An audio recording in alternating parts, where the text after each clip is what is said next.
राजस्व एवं राजस्व में वृद्धि।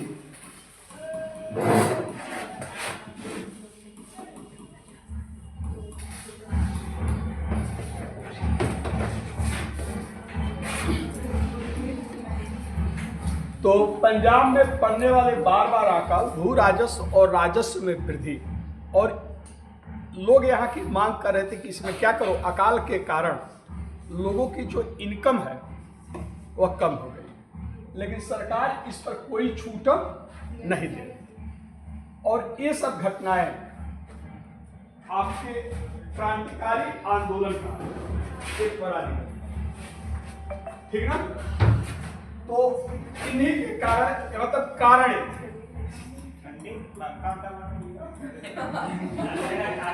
ठीक ना। तो बार बार बढ़ने वाले अकाल, भू राजस्व और राजस्व में वृद्धि इत्यादि एक कारण। और पंजाब में क्रांतिकारी आंदोलन शुरू करने के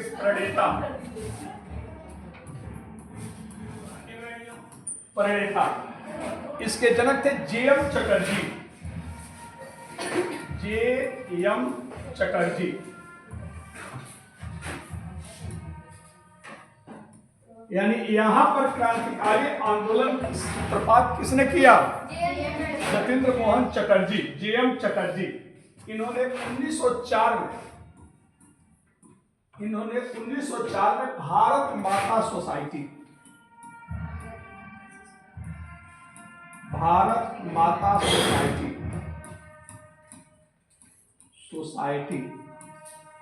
नामक क्रांतिकारी संगठन की, गुप्त संगठन की क्या किया? स्थापना। तो 1904 में जे.एम. चटर्जी ने भारत माता सोसाइटी की स्थापना की। यहाँ पर अन्य लोगों में अजीत सिंह कौन थे? भगत सिंह के चाचा जी, ठीक ना, बता चुका हूं। अजीत सिंह भगत सिंह के चाचा जी थे। लाला हरदयाल, अभी लाला हरदयाल जब विदेशों के क्रांतिकारी आंदोलन पढ़ेंगे तो उसमें बड़ी भूमिका थी लाला हरदयाल की। तो लाला हरदयाल, सूफी अंबा प्रसाद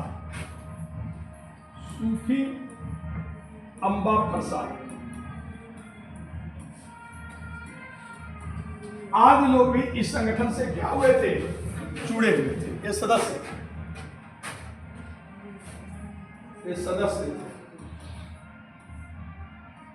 लेकिन 1908 में इस संगठन का नेतृत्व किसके हाथ में आ गया?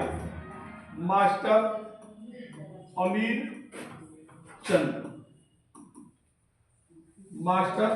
चंद्र के हाथ में आ गया।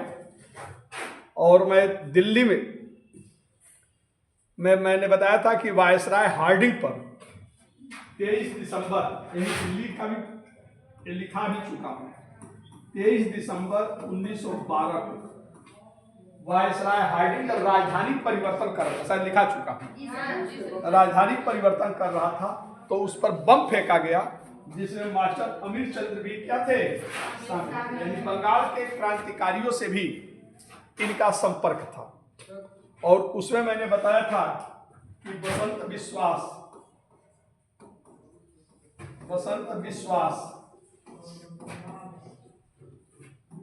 आपके बाल मुकुंद,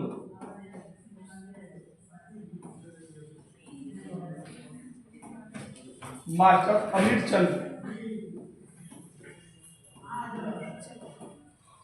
इन सबों को दिल्ली षड्यंत्र केस में,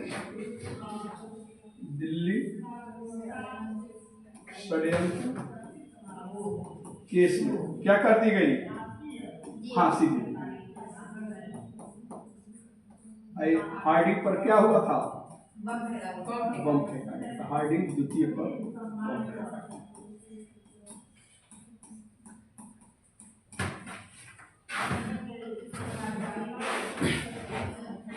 तो लिख लेंगे, बस इतना ही।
हो गया।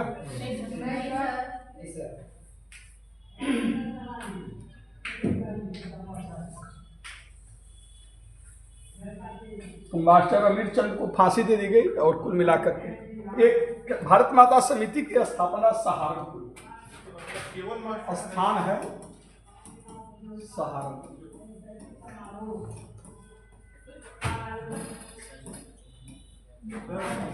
केवल मास्टर अमीर चंद को फांसी दी गई थी। कैसे? केवल मास्टर अमीर चंद को नहीं, तीनों को। हाँ, इनको बसंत विश्वास, बाल मुकुंद, अमीर चंद, मुकुंदूलाल, मुकुंदीलाल, मुकुंदी लाल, 4 लोग।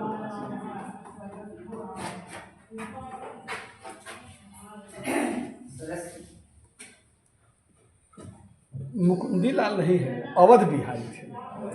बाल मुकुंद, एक अवध बिहारी, अवध बिहारी,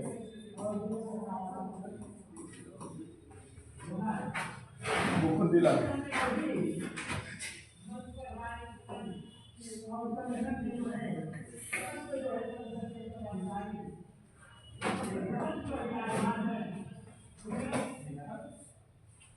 तो पूरा लिखा दिया हूँ दिल्ली षड्यंत्र केस, दिल्ली घटना कैसे, तो यानी दिल्ली में भी क्रांतिकारी संगठन सक्रिय था। ये सब बम कांड किसके नेतृत्व में हुआ था? रास बिहारी बोस साहब के। रास बिहारी जो मैंने बताया था कि वह आपके फॉरेस्ट डिपार्टमेंट में क्लर्क थे, इन पर कोई साक्ष्य नहीं मिला। कारण क्या था कि ये क्लर्क थे, इतना गुप्त योजना बनाया कि जिस दिन बम कांड हुआ था 23 दिसंबर को, एक क्या किए थे कि 23 दिसंबर को ऑफिस में सिग्नेचर किए थे और सिग्नेचर करके फाइल को दबा दिए थे, और दूसरे दिन, अगले दिन जा करके ऑफिस ज्वाइन कर लिए और चुपचाप काम करते रहे। और उस दिन ये 22/6 मतलब उत्तराखंड में थे, ठीक ना? तो उत्तराखंड में ये नौकरी पर थे, सिग्नेचर वहाँ था, आई मौजूद कहाँ थे, यानी वहाँ से सिग्नेचर करके धीरे से भाग आए दिल्ली, और घटना का अंजाम दिए, रात्रि को फिर भाग गए और सुबह जाकर के फिर नियमित काम। ये लोग तो सेम यही घटना लाहौर के गवर्नर को गोली मारकर हत्या करने का प्रयास किया। दोनों में सेम तरह की घटना का अंजाम दिया गया था। तो ये हुआ कि कहीं ना कहीं दोनों का तार ये कहीं से जुड़ा है, और उसके बाद से गलती कर गए कि सब भाग गए थे। बसंत विश्वास जो थे ये बंगाल चले गए थे, इनको भी अपने रसोईया से कहा कि अब तुम जाओ चुपचाप। लेकिन ये कुछ दिन रहे, इनके मन में हुआ कि दिल्ली इस समय अब कैसा नजर आ रहा है। ये चले आए दिल्ली घूमने, आज जब दिल्ली घूमने आए तो पुलिस वालों ने पकड़ लिया। अब इनके कारण धीरे धीरे धीरे धीरे सब पकड़ा गए। दिल्ली षड्यंत्र केस से मुकदमा चला, ये 4 लोगों को क्या कर दी गई, फांसी दे दी गई, ठीक ना? तो इसी के साथ पंजाब संयुक्त सहारनपुर कहा है, यूपी में यहाँ के क्रांतिकारी संगठन क्या हो गए, समाप्त प्राय हो गया। कोई दिक्कत, कंफ्यूजन? अब लिखे मद्रास।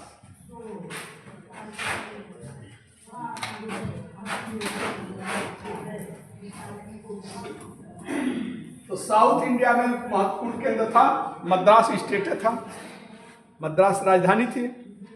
तो मद्रास भी क्रांतिकारी गतिविधियों का एक महत्वपूर्ण केंद्र हुआ करता था।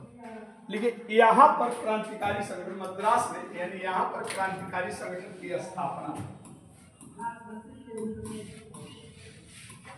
नीलकंठ ब्रह्मचारी और वंशी अय्यर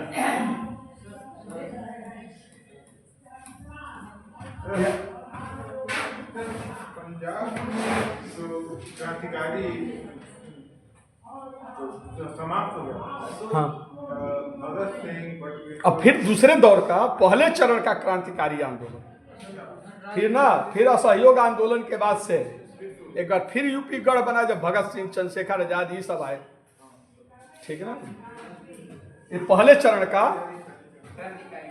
हाँ, रासबिहारी बोस का क्या हुआ? उनको कोई सजा वजा नहीं हुई? रासबिहारी बोस साहब जापान चले गए, फिर आए, कई बार आते जाते रहे, एक कभी गिरफ्तार नहीं हुए। रासबिहारी बोस साहब कभी अरेस्ट नहीं हुए। तो बंगाल भी खतरनाक दोनों में है ना? इनका काम हाथ। अरे सब उन्हीं के चेले थे। हाँ, सब वो जहाँ गए वही 2-4 नौजवानों को तैयार कर, जो जन्मजात अंग्रेजों का दुश्मन थे। ठीक ना। और लास्ट में आज़ाद हिंद फौज का गठन उन्होंने, यानी कि इंडियन नेशनल आर्मी की स्थापना उन्होंने ही किया और सुभाष चंद्र बोस को कमान दे दिए। तो अंत समय तक कौन? बंगाल के थे वो। हाँ, एक बड़ी घटना, वायसराय को मारने की योजना दिल्ली में बनाया, नौकरी कहाँ कर रहे थे? उत्तराखंड में। ठीक है ना।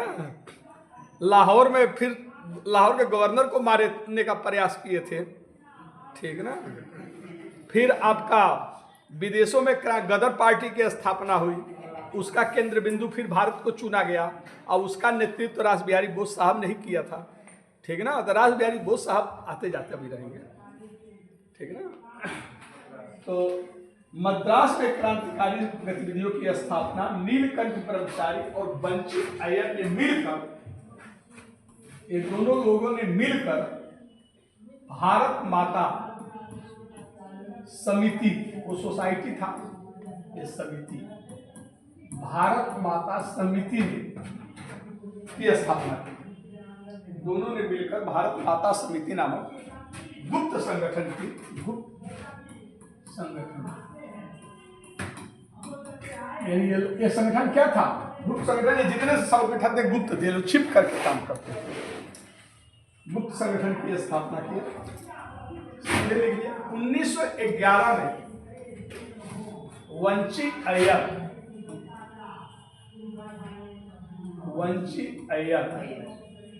ने तिनवेली जिला, तिनवेली किस प्रदेश में पड़ता है? मद्रास। हाँ, तिनवेली के जिला जज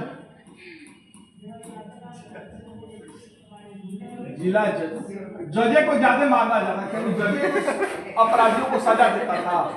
सजा देने वाले तो भारतीय होते थे, जज अंग्रेज होते थे। ठीक ना। यही सजा देते थे, तो फांसी देने वाला ना महत्वपूर्ण है, लटकाने वाला तो आदेश का पालन कर रहा है। ठीक ना। तो तिरुवेली के जिला जज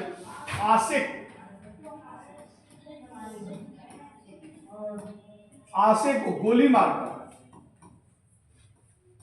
मारकर हत्या कर दी।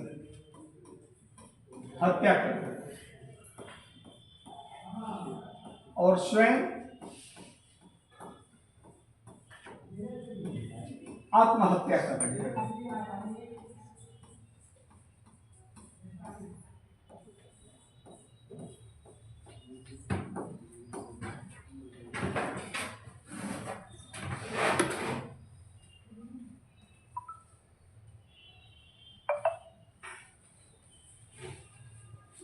स्वयं आत्महत्या कर ले। तो इस तरह भारत में चारों तरफ पहले चरण में क्रांतिकारी गतिविधियां फैली, लेकिन इन लोगों की कुछ कमियां थी, जिसे एक क्रांतिकारी आपस में बहुत संगठित नहीं थे। इन लोगों का ये तो था कि अंग्रेजों को मार देना है, उनमें दहशत पैदा कर देना है, लेकिन उसके बाद भारत आजाद होगा तो कैसे भारत का निर्माण करना है, ये भी कोई योजना नहीं थी। ये लोग व्यक्तिगत वीरतापूर्ण कार्रवाई करते थे, थोड़े समय के लिए सनसनी फैलाते थे, न तो ये पूरी तरह आपस में संगठित थे। एक जगह सफल हो गए थे, एक क्रांतिकारी का दूसरा क्रांतिकारी कैसे सहयोग करेगा, ये भी इन लोगों के पास कोई योजना नहीं थी। यानी कई सारी कमियां थी, और यही कारण था कि इन लोगों को उतनी सफलता नहीं मिली जो भगत सिंह चंद्रशेखर आजाद वाला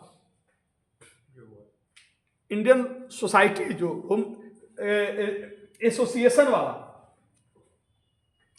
ठीक ना, जो सफलता मिली ये इन लोगों को सफलता मिली, क्योंकि उन लोगों के पास एक सुनियोजित योजना थी। देश आजाद होगा तो किस तरह का गणतंत्रात्मक सरकार की स्थापना करेंगे, एक निश्चित योजना। वैसा पहले चरण के आंदोलन क्रांतिकारी संगठित नहीं थे, न योजना थी, इसलिए भी ये लोग क्या रहे, विफल हो। लेकिन कुल मिलाकर के जिस तरह इन लोगों ने बदनाम अधिकारियों की हत्या किया, हंसते हुए जाकर फांसी को झूल गए, अपने को खुद को गोली मार लिया, इससे लोगों में क्या हुआ, एक ब्रिटिश सरकार से जो डर था वो दूर हुआ। लोगों ये तमाम नवयुवकों के अंदर राष्ट्रीय चेतना को फैलाने में क्या रहे, सफल रहे। इनके कारण ही लोगों में धीरे धीरे मृत्यु का भय क्या हुआ, कम हुआ, ठीक ना। तो लेकिन बहुत बड़ी सफलता इन लोगों को नहीं। तो इस तरह कुल मिलाकर देख रहे हैं कि पहले चरण का क्रांतिकारी आंदोलन बहुत हद तक सफल रही, लेकिन लोगों को, तमाम नवयुवकों को इनसे प्रेरित होकर राष्ट्रीय गतिविधियों में क्या हुए, शामिल हुए। भले वो क्रांतिकारी में नहीं शामिल हुए, क्योंकि वहां तो जीवन को जोखिम में डालना था, लेकिन देश के आजादी के जो शांतिवादी आंदोलन था उसमें युवाओं ने भाग लिया। तो कहीं ना कहीं उनके अंदर वीरत्व का भाव, देश प्रेम का भाव का अलख इन क्रांतिकारियों ने जगाया था, ठीक ना। तो देश की आजादी में कहना कि इनका कोई बहुत बड़ा योगदान नहीं था या इनका योगदान नहीं था, या क्या है, गलत है। कोई भी आजादी तो एक ही बार मिलेगी, लेकिन उसमें जो प्रयत्न हुए वो सब राष्ट्रीय चेतना को फैलाने का काम किया।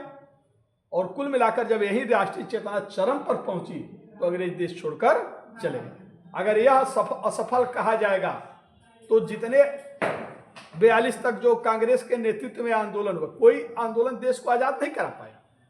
तो क्या वो सभी आंदोलन का कोई महत्व नहीं है? वो सभी आंदोलन देश की राष्ट्रीय चेतना को बढ़ाने में, परीक्षार्थी एग्जाम आप देते हैं, एक एग्जाम क्वालिफाई करते हैं, नौकरी मिल जाती है, लेकिन उसके पहले कई एग्जाम देते हैं जहां असफलता मिलती है। लेकिन क्या वो सभी असफलता आपके लिए निरर्थक है? वो सभी असफलताएं आपको कुछ सबक दिया, कुछ समझने की सीख दिया, और उसी का धीरे धीरे धीरे धीरे और एक दिन ऐसा आपकी स्थिति होती है कि आप परीक्षा क्वालिफाई कर जाते हैं। तो ये कहना कि उसके पहले जो एग्जाम दिए थे अगर उसमें असफलता नहीं मिली होती तो अगले एग्जाम में आप सफल नहीं होते। जितने परीक्षा दिए हैं 9 गवर्नमेंट जॉब की, पहले ही प्रयास में सफल हो गए, उसके पहले उन्होंने अनेकों प्रयास किए। वो सब प्रयास क्या था, वह सफलता का एक सीढ़ी बना।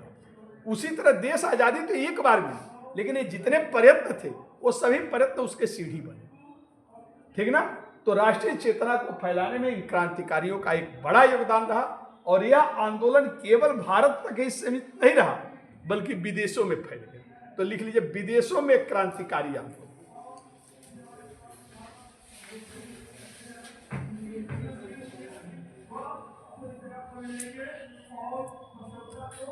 अब विदेशों में पहला क्रांतिकारी आंदोलन कहां फैला? लंदन।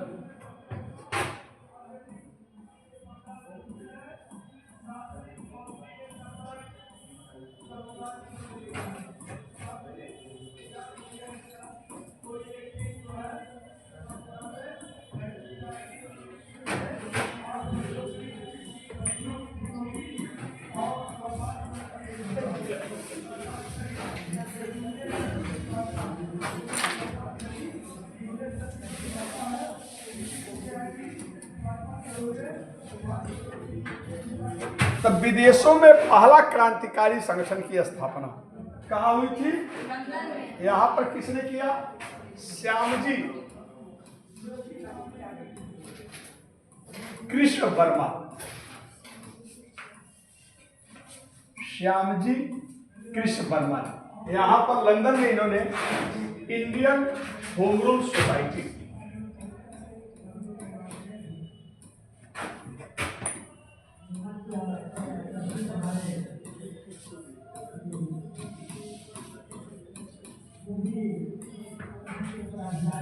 तो लिख लीजिए, लंदन विदेशों में पहला क्रांतिकारी संगठन की स्थापना श्यामजी कृष्ण वर्मा ने लंदन में किया था। विदेशों में पहला क्रांतिकारी संगठन की स्थापना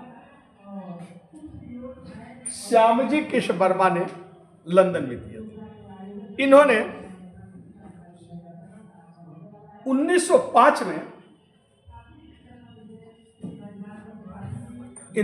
1905 में इंडिया होम रूल सोसाइटी की स्थापना